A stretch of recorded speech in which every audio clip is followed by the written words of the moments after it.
जय भीम दोस्तों, आप लोग बीजेपी की रणनीति से भलीभांति परिचित हैं कि किस प्रकार अमित शाह ने भरी संसद में बाबा साहेब आम्बेडकर का अपमान किया, किस प्रकार बीजेपी के समर्थन से इस देश में आरक्षण को खत्म किया जा रहा है और किस प्रकार दलितों पर हो रहे शोषण और अत्याचार की घटनाएं लगातार सामने आ रही हैं। इसके बावजूद भी ये सत्ता के भिखारी खुद को बहुजन समाज का हितैषी बताते हैं और वोट लेने के लिए अपनी पार्टी को अम्बेडकरवादी विचारधारा से प्रेरित बताते हैं। 14 अप्रैल को बहुजनों का सबसे बड़ा पर्व आने वाला है। इसी के उपलक्ष्य में उत्तर प्रदेश के मुख्यमंत्री योगी आदित्यनाथ ने एक बहुत बड़ा ऐलान किया है, जिसे सुनकर आप सोचने पर मजबूर हो जाएंगे कि भाजपा का दोहरा चरित्र किस हद तक जा सकता है। मैं चाहूंगा कि आप लोग इस वीडियो को अधिक से अधिक लोगों तक पहुंचाने में हमारी मदद करें। इसके लिए आप लोग इस वीडियो को लाइक, शेयर और हमारे चैनल को सब्सक्राइब कर सकते हैं, जिससे वीडियो का एंगेजमेंट बढ़ेगा और YouTube इस वीडियो को अधिक से अधिक लोगों तक पहुंचाने में हमारी मदद करेगा। हम आपको योगी आदित्यनाथ के उस बयान को बताने से पहले बाबा साहब अम्बेडकर के बारे में कुछ महत्वपूर्ण जानकारी देना चाहेंगे, जिसे हर भारतीय को जानना चाहिए। डॉक्टर भीमराव अंबेडकर का भारतीय संविधान के निर्माण में योगदान एक ऐसा ऐतिहासिक अध्याय है जिसे कभी भुलाया नहीं जा सकता। यह वह योगदान है जिसने भारत को एक आधुनिक, लोकतांत्रिक और समावेशी राष्ट्र के रूप में दुनिया के सामने खड़ा किया। जब भारत 15 अगस्त 1947 को आजाद हुआ तो देश के सामने एक बहुत बड़ी चुनौती थी। यह चुनौती थी कि इतने विशाल और विविधतापूर्ण समाज को एक सूत्र में कैसे बांधा जाए। यहाँ अलग अलग धर्म थे, अनगिनत जातियां थीं, भाषाएं थीं और संस्कृतियां थीं। इन सब के बीच सामंजस्य बनाना और एक ऐसा ढांचा तैयार करना जो सबको साथ लेकर चले, आसान काम नहीं था। ऐसे में संविधान सभा ने यह जिम्मेदारी डॉक्टर अंबेडकर के कंधों पर डाली। उन्हें यह काम सौंपा गया कि वह एक ऐसा दस्तावेज बनाए जो न सिर्फ शासन की रूपरेखा दे, बल्कि हर नागरिक के अधिकारों की रक्षा करे और सामाजिक न्याय को बढ़ावा दे। 29 अगस्त 1947 को संविधान सभा ने उन्हें प्रारूप समिति का अध्यक्ष नियुक्त किया और यहीं से शुरू हुआ वह सफर जिसने भारत के भविष्य को एक नई दिशा दी। डॉक्टर अंबेडकर ने इस जिम्मेदारी को पूरी लगन से निभाया। संविधान को तैयार करने के लिए उन्होंने दिन रात एक कर दिए। उन्होंने दुनिया भर के संविधानों का गहराई से अध्ययन किया। अमेरिका का संविधान, ब्रिटेन का कानून, फ्रांस की व्यवस्था, कनाडा और आयरलैंड के नियम, हर जगह से उन्होंने कुछ न कुछ सीखा। लेकिन उनका मकसद सिर्फ नकल करना नहीं था। वे चाहते थे कि भारत का संविधान भारतीय मिट्टी से जुड़ा हो, यहाँ की सामाजिक संरचना को समझे और यहाँ के लोगों की जरूरतों को पूरा करे। इस प्रक्रिया में संविधान सभा में लंबी लंबी बहसें हुईं। कई बार उनके विचारों का विरोध हुआ, खासकर जब बात धार्मिक रूढ़ियों को तोड़ने या सामाजिक सुधारों की आई तो कुछ लोग उनके खिलाफ खड़े हो गए। लेकिन डॉक्टर अंबेडकर अपनी जगह अडिग रहे। उनकी दूरदर्शिता, उनकी तर्क शक्ति और उनकी दृढ़ता ने हर विरोध को शांत कर दिया। उन्होंने संविधान को ऐसा आधार दिया जो समय की कसौटी पर खरा उतरे। 26 नवंबर 1949 को संविधान सभा ने इस दस्तावेज को स्वीकार किया और 26 जनवरी 1950 को यह लागू हुआ। इस संविधान में मौलिक अधिकारों की पूरी व्यवस्था की गई। हर नागरिक को बोलने की आजादी दी गई, समानता का अधिकार दिया गया, शिक्षा का हक मिला और धार्मिक स्वतंत्रता सुनिश्चित की गई। डॉक्टर अंबेडकर ने यह भी ध्यान रखा कि वंचित वर्गों, दलितों, आदिवासियों, महिलाओं और गरीबों के लिए खास प्रावधान हो। छुआछूत को खत्म करने के लिए अनुच्छेद 17 बनाया गया। भेदभाव को रोकने के लिए अनुच्छेद 15 लाया गया और कमजोर वर्गों की शिक्षा व आर्थिक तरक्की के लिए अनुच्छेद 46 को शामिल किया गया। ये सारे कदम उनके उस सपने को साकार करने की दिशा में थे जिसमें समाज में हर इंसान को बराबरी का हक मिले। उनका मानना था कि कानून सिर्फ शासन चलाने के लिए नहीं होता, बल्कि यह समाज को बदलने का औजार भी है। इसलिए उन्होंने संविधान में संसदीय लोकतंत्र को चुना, जिसमें जनता की भागीदारी सबसे ऊपर हो। केंद्र और राज्यों के बीच तालमेल के लिए संघीय ढांचा मजबूत किया। संकट के समय देश को स्थिर रखने के लिए आपातकालीन प्रावधान जोड़े। साथ ही यह भी सुनिश्चित किया कि संविधान लचीला रहे ताकि भविष्य में जरूरत पड़ने पर उसमें बदलाव हो सके। यही वजह है कि आज तक भारतीय संविधान में सैकड़ों संशोधन हुए, लेकिन इसका मूल ढांचा वही मजबूत बना हुआ है। इस पूरे प्रयास में उनका व्यक्तिगत संघर्ष भी कम नहीं था। एक दलित परिवार में जन्मे डॉक्टर अंबेडकर ने खुद भेदभाव और अपमान को करीब से देखा था। वे समझते थे कि अगर संविधान में समानता और न्याय के सिद्धांत मजबूत नहीं हुए तो आजादी का कोई मतलब नहीं रह जाएगा। उनकी यह सोच संविधान की प्रस्तावना में साफ दिखती है, जहां न्याय, स्वतंत्रता, समानता और बंधुत्व जैसे शब्द हर भारतीय के लिए एक वादा बन गए। संविधान सभा में अपने आखिरी भाषण में उन्होंने कहा कि अब इस संविधान को लागू करना जनता और नेताओं की जिम्मेदारी है। उन्होंने चेतावनी दी कि अगर सामाजिक और आर्थिक असमानता बनी रही तो लोकतंत्र खतरे में पड़ सकता है। आज जब हम उनके इस योगदान को देखते हैं तो यह साफ होता है कि भारतीय संविधान सिर्फ एक कानूनी दस्तावेज नहीं है, यह एक सामाजिक क्रांति का आधार है। डॉक्टर अंबेडकर के इस काम ने भारत को एक मजबूत नींव दी और दुनिया भर के लोकतांत्रिक देशों के लिए एक मिसाल कायम की। यह प्रयास आज भी हर भारतीय को अपने अधिकारों के प्रति जागरूक करता है और एक बेहतर समाज की उम्मीद जगाता है। डॉक्टर भीमराव अंबेडकर का दलितों के अधिकारों के लिए संघर्ष उनके जीवन का सबसे प्रेरणादायक और क्रांतिकारी पहलू है। यह वह संघर्ष था जिसने भारतीय समाज की सदियों पुरानी जड़ता को तोड़ने का काम किया। उस समय जाति व्यवस्था ने लाखों लोगों को अछूत मानकर उनके मूलभूत अधिकार छीन लिए थे। ऐसे में डॉक्टर अंबेडकर ने न सिर्फ अपनी आवाज उठाई बल्कि ठोस कदम उठाकर इस अन्याय के खिलाफ लड़ाई लड़ी। यह संघर्ष सिर्फ उनका व्यक्तिगत नहीं था, यह एक पूरे समुदाय को सम्मान और समानता की ओर ले जाने का आंदोलन बन गया। वे खुद उस भेदभाव से गुजरे थे जहां स्कूल में उन्हें अलग बैठाया जाता था, पानी के स्रोतों से दूर रखा जाता था और सामाजिक बहिष्कार का दंश झेलना पड़ता था। इसीलिए उनका हर कदम उस दर्द से प्रेरित था जिसे उन्होंने और उनके समुदाय ने सहा। इस संघर्ष का एक बड़ा पड़ाव था महाड़ सत्याग्रह। 20 मार्च 1927 को महाराष्ट्र के महाड़ में चवदार तालाब नामक एक सार्वजनिक जलाशय था जिसे अछूतों के लिए बंद कर दिया गया था। डॉक्टर अंबेडकर ने हजारों दलितों को संगठित किया और उस तालाब तक मार्च किया। उन्होंने वहां से पानी पिया और पूरे समुदाय को यह संदेश दिया कि सार्वजनिक संसाधनों पर उनका भी बराबर का हक है। यह सत्याग्रह सिर्फ पानी के लिए नहीं था, यह मानव गरिमा और समानता की लड़ाई का प्रतीक बन गया। इस घटना ने ऊंची जातियों में हलचल मचा दी।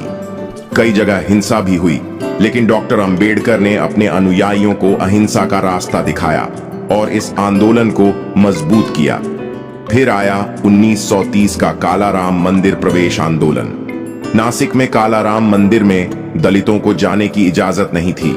यह उनके धार्मिक और सामाजिक बहिष्कार का सबूत था। डॉक्टर अंबेडकर ने इस अन्याय के खिलाफ आवाज उठाई। हजारों लोगों के साथ उन्होंने मंदिर के दरवाजे तक सत्याग्रह किया।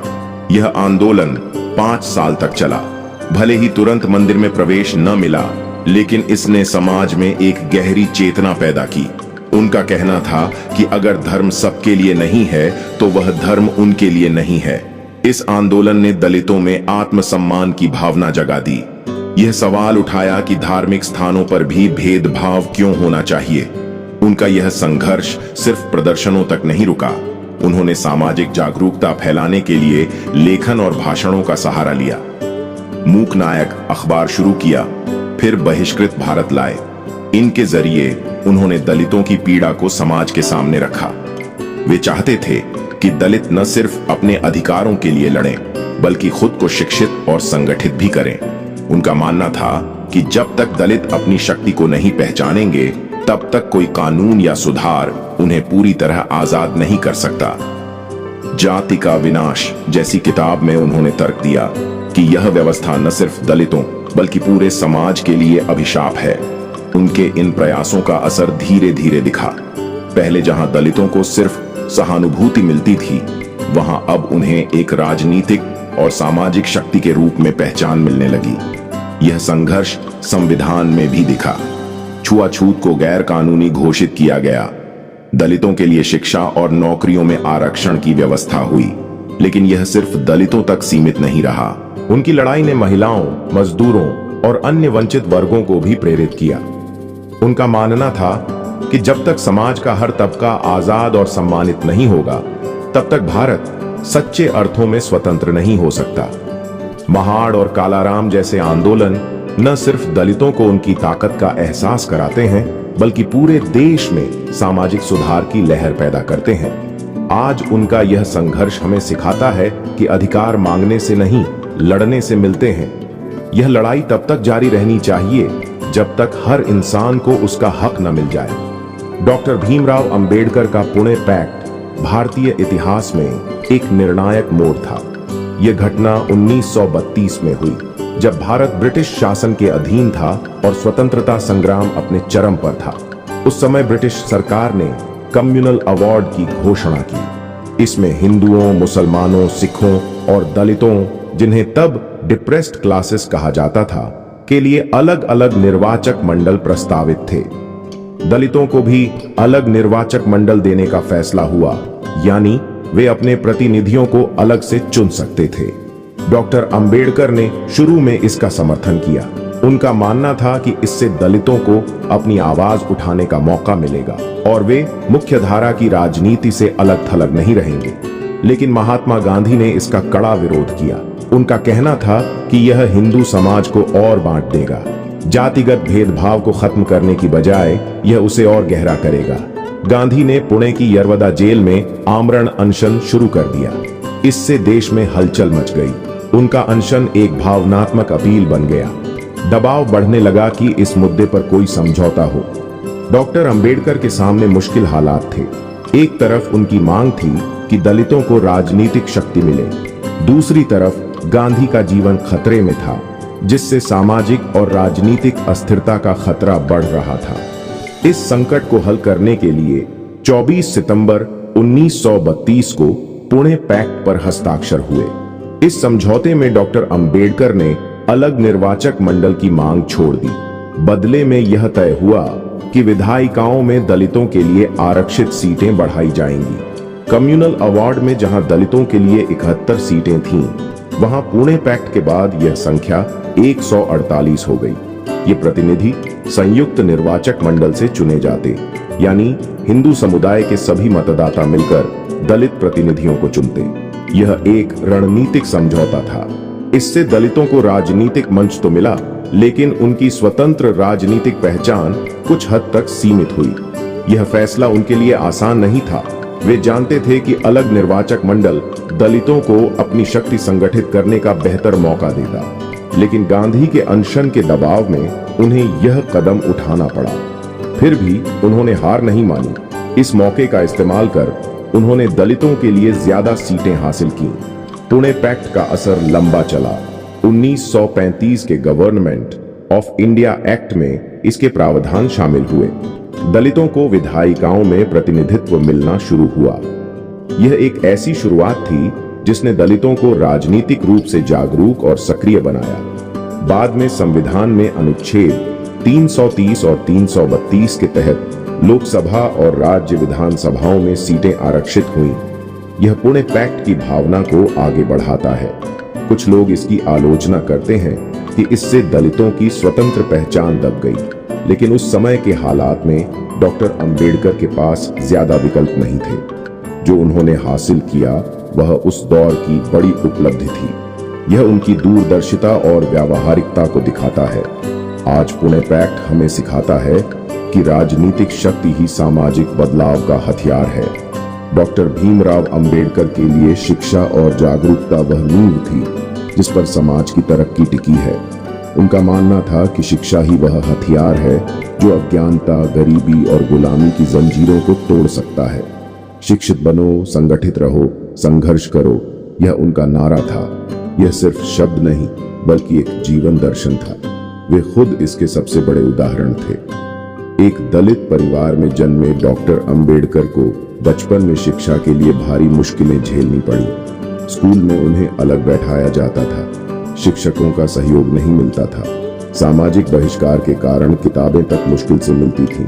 फिर भी अपनी लगन से उन्होंने कोलंबिया विश्वविद्यालय से अर्थशास्त्र में एमए और पीएचडी हासिल की, लंदन स्कूल ऑफ इकोनॉमिक्स से पढ़ाई की और बैरिस्टर बने। यह उस दौर में चमत्कार से कम नहीं था। वे चाहते थे कि यह सफलता सिर्फ उनकी न रहे, हर वंचित व्यक्ति को शिक्षा मिले। उनके लिए शिक्षा सिर्फ ज्ञान नहीं, आत्मसम्मान और स्वतंत्रता का आधार थी। 1945 में उन्होंने पीपल्स एजुकेशन सोसाइटी बनाई। इसका मकसद गरीब और वंचित बच्चों को पढ़ाना था। मुंबई में सिद्धार्थ कॉलेज और औरंगाबाद में मिलिंद कॉलेज शुरू हुए। इन संस्थानों ने दलित छात्रों को न सिर्फ पढ़ाई का मौका दिया, बल्कि उन्हें समाज में अपनी जगह बनाने के लिए तैयार किया। इसके साथ ही उन्होंने मूक नायक, बहिष्कृत भारत, जनता और प्रबुद्ध भारत जैसे अखबार शुरू किए। इनके जरिए सामाजिक कुरीतियों और शोषण के खिलाफ आवाज उठाई। जाति का विनाश और बुद्ध और उनका धम्म जैसी किताबों में तर्क और तथ्यों से बताया कि शिक्षा और जागृति ही बदलाव का रास्ता है।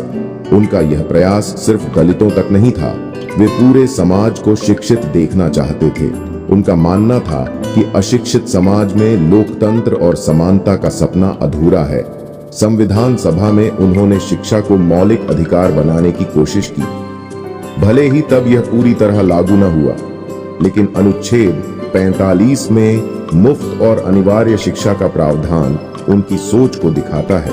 बाद में 2009 में शिक्षा का अधिकार कानून बना, जो उनके सपने को साकार करता है। उनके कॉलेजों से पढ़े छात्र नौकरियों और आंदोलनों में सक्रिय हुए। यह जागरूकता दलितों को संगठित करने की ताकत बनी। आज उनका यह योगदान हमें सिखाता है कि शिक्षा वह रोशनी है जो हर अंधेरे को मिटा सकती है।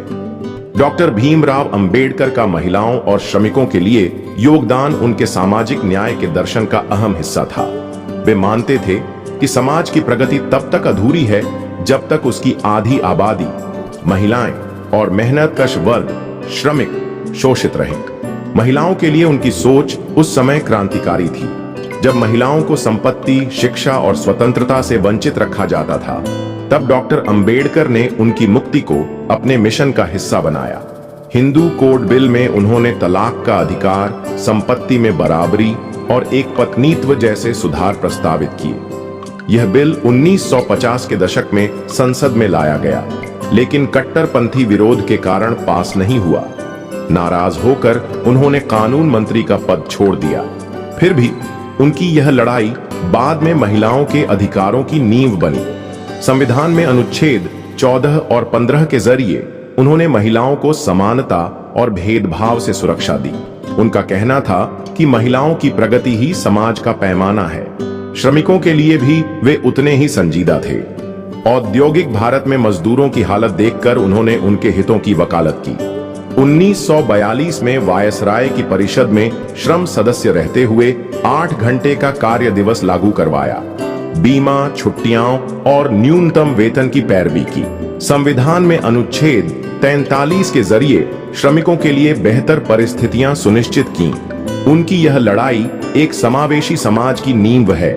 आज महिलाएं और श्रमिक आगे बढ़ रहे हैं, लेकिन उनकी सोच हमें याद दिलाती है कि हर तबके की आजादी जरूरी है।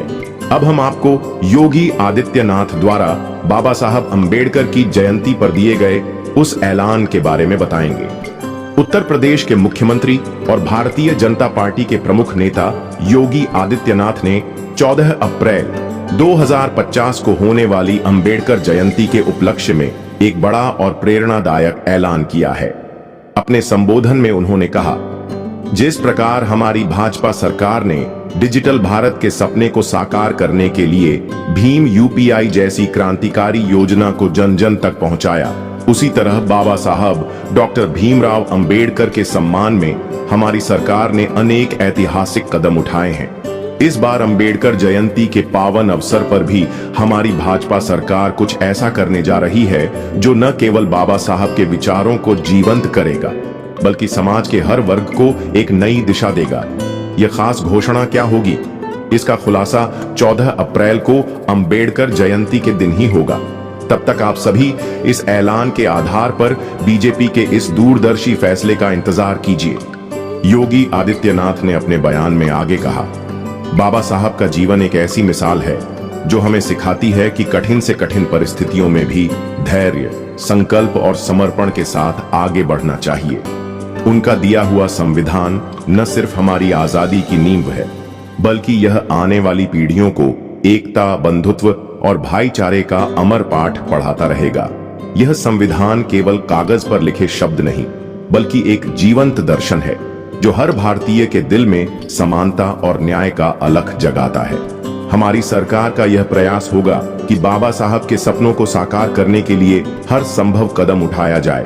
उन्होंने आगे कहा, बीजेपी सरकार का हर कदम बाबा साहब के उस महान संदेश को मजबूत करने के लिए है जिसमें उन्होंने कहा था कि शिक्षा, संगठन और संघर्ष ही प्रगति का मार्ग है। इस अंबेडकर जयंती पर हम ऐसा कुछ लेकर आएंगे जो न केवल उनके सम्मान में एक सच्ची श्रद्धांजलि होगी, बल्कि समाज के वंचित वर्गों के उत्थान के लिए एक नया अध्याय भी लिखेगी। यह घोषणा न सिर्फ उत्तर प्रदेश बल्कि पूरे देश के लिए एक प्रेरणा बनेगी। दोस्तों, योगी आदित्यनाथ के इस ऐलान के आधार पर हम उनके दावों और वास्तविकता के बीच के अंतर को उजागर करते हैं। योगी आदित्यनाथ और उनकी भाजपा सरकार हर मंच से यह दावा करती नहीं थकती कि वे बाबा साहब डॉक्टर भीमराव अंबेडकर के प्रति पूर्ण रूप से प्रतिबद्ध हैं। वे बार बार कहते हैं कि उनकी नीतियां बाबा साहब के सपनों को साकार करने के लिए हैं, लेकिन सच्चाई इसके ठीक उलट है। यह वही भाजपा सरकार है जो अपने कार्यकाल में उन मूल्यों और विचारों को कमजोर करने का प्रयास करती दिखती है जिन्हें बाबा साहब ने अपने संविधान के जरिए देश को दिया। संविधान जो समानता, न्याय और स्वतंत्रता की गारंटी देता है, उसे मजबूत करने के बजाय भाजपा की नीतियां और फैसले इसे खोखला करने की दिशा में बढ़ते दिखाई देते हैं। भाजपा सरकार खुद को बहुजनों का हितैषी बताने में कोई कसर नहीं छोड़ती, लेकिन उनके शासन में दलितों, पिछड़ों और पीड़ित वर्गों पर अत्याचार की घटनाएं लगातार सामने आ रही हैं। चाहे वह उत्तर प्रदेश में दलित महिलाओं के खिलाफ हिंसा की बढ़ती घटनाएं हों या फिर अल्पसंख्यकों और वंचित समुदायों के साथ भेदभाव के मामले, ये सभी इस बात के सबूत हैं कि भाजपा का बहुजन प्रेम केवल दिखावा है। आंकड़े और जमीनी हकीकत गवाह हैं कि इन वर्गों के उत्थान के लिए ठोस कदम उठाने के बजाय सरकार सिर्फ बड़ी बड़ी बातों और घोषणाओं तक सीमित रहती है। बाबा साहब ने शिक्षा, संगठन और संघर्ष की बात की थी, लेकिन भाजपा सरकार इन वर्गों को न तो सशक्त बनाने में रुचि दिखाती है और न ही उनके हक के लिए लड़ने की इच्छा शक्ति। यहाँ तक कि अंबेडकर जयंती जैसे अवसरों पर किए जाने वाले ये बड़े ऐलान भी महज एक राजनीतिक नाटक से ज्यादा कुछ नहीं लगते। यह स्पष्ट है कि भाजपा सरकार बाबा साहब के प्रति अपने प्रेम का ढोंग सिर्फ वोट बैंक की राजनीति के लिए करती है। उनके कार्य और नीतियां बाबा साहब के विचारों से कोसों दूर हैं। बाबा साहब ने जिस समानता और सामाजिक न्याय की नींव रखी, उसे मजबूत करने के बजाय भाजपा का ध्यान केवल सत्ता और प्रचार पर केंद्रित रहता है। ऐसे में बहुजन समाज को हमेशा सावधान रहना चाहिए। यह समझना जरूरी है कि जो सरकार सिर्फ दिखावे के लिए बाबा साहब का नाम लेती है, वह असल में उनके विचारों और संविधान की भावना को कमजोर करने में लगी है। बहुजनों को इस छलावे से बचकर अपने हक और सम्मान के लिए एकजुट होकर लड़ना होगा, तभी बाबा साहब का सपना सचमुच साकार हो सकेगा। दोस्तों, आपको हमारी यह वीडियो कैसी लगी हमें कमेंट करके जरूर बताएं। हमें आपके ओपिनियन का इंतजार रहेगा। आपने हमारी वीडियो को यहां तक देखा, इसके लिए आपका बहुत बहुत आभार।